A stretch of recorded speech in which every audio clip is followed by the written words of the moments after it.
After 19 years at sea, I know that service is very important.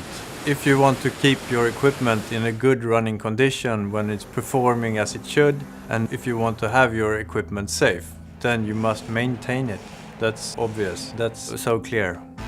And that is especially important when you're off on longer trips, because it might take some time before you will reach a harbor and you will have some sort of harbor support.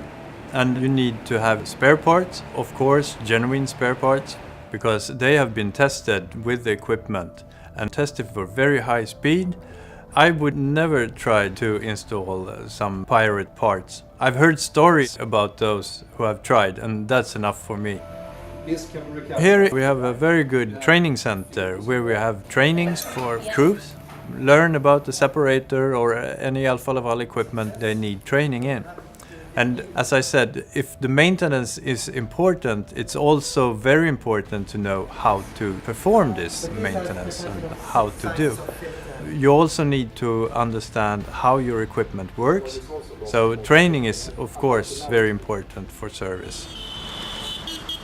Alfa Laval is a global company, and we are located all over the world.